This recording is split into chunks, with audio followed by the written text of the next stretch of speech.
Quando a gente fala de genocídio da juventude negra, a gente está falando muito além de mortes, né?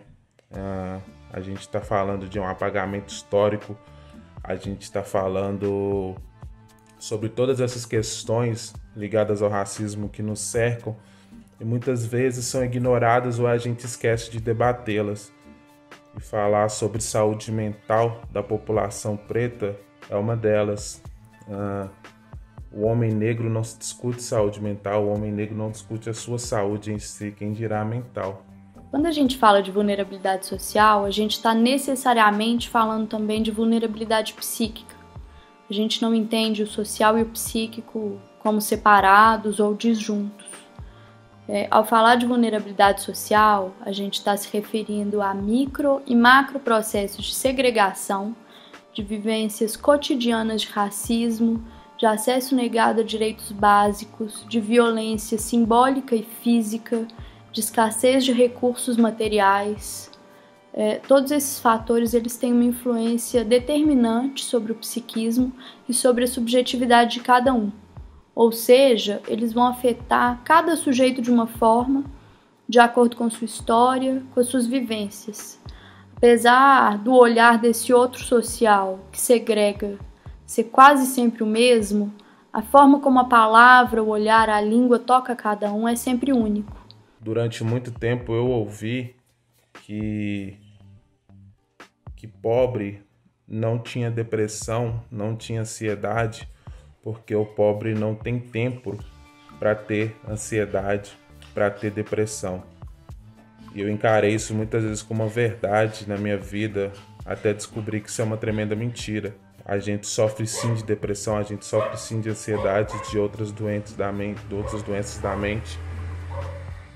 E isso não está nada ligado à aquisição financeira, nem nada do tipo, ou nem sequer ao tempo.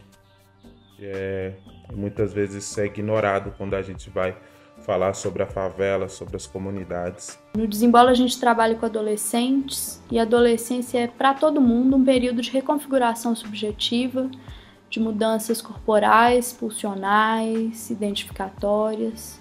Então, se todo ser humano nesse momento se depara com o desafio de fundar para si um lugar no mundo, de encontrar uma possibilidade de se posicionar, de responder como sujeito a partir da sua diferença, da sua singularidade, no caso dos adolescentes que sofrem essas segregações que ao mesmo tempo são diversas e sempre a mesma, sempre reenviando, tentando reenviar o sujeito ao mesmo lugar, esse desafio é muito maior, porque o que eles e elas encontram no campo social é um ideal que não corresponde à sua pele, sua cultura, seu corpo, sua linguagem, sua ascendência.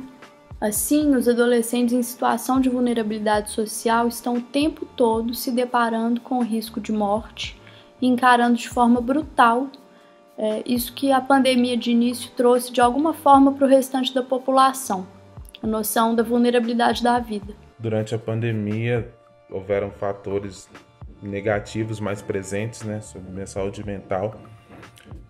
Essa questão de estar enclausurado, né, de se sentir preso. Nós somos seres muito sociais, eu sempre trabalhei com o público, assim, eu sou cria aí dos saraus, dos slams, das batalhas de MCs, então era uma constante na minha vida, semanalmente, assim, eu tá dentro desses espaços, somando com as pessoas e cortar isso bruscamente, como foi cortado pela pandemia, sem dúvida nenhuma, não só para mim, mas para todos os meus amigos, minhas amigas que eu conversei, foi um baque tremendo, sabe?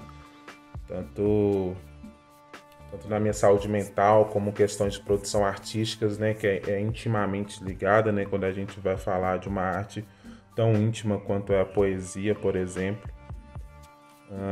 Sem dúvida nenhuma repercutiu no meu trabalho, no meu dia a dia. A gente pode pensar então que o período de isolamento social acentua as desigualdades sociais e também o sofrimento e o mal-estar singular de cada um.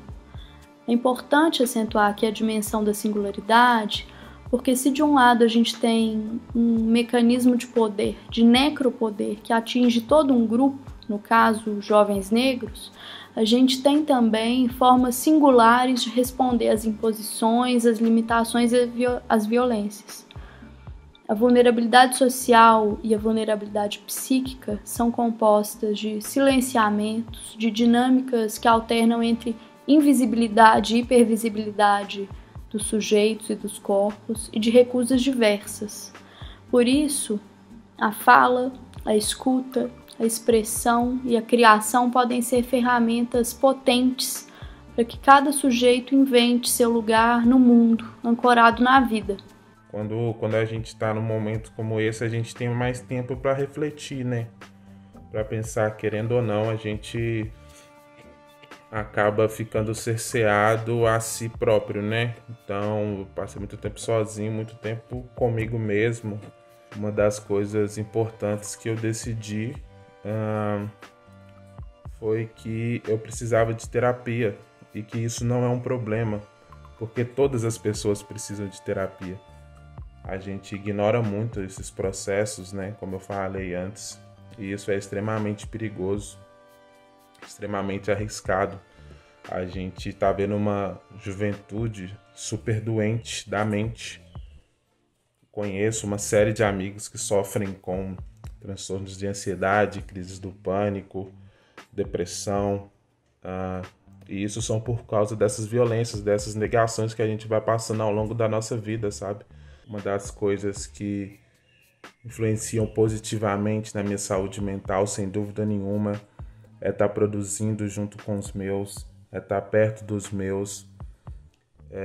Depois que eu reconheci essa identidade de jovem preto e periférico, né, que é uma construção de identidade que a gente se descobre dentro dela, estar perto dos nossos, produzir junto aos nossos, influencia bastante na nossa saúde mental, faz com que o corre do dia a dia seja mais leve, mais produtivo também, a gente se sente mais feliz no final de cada dia.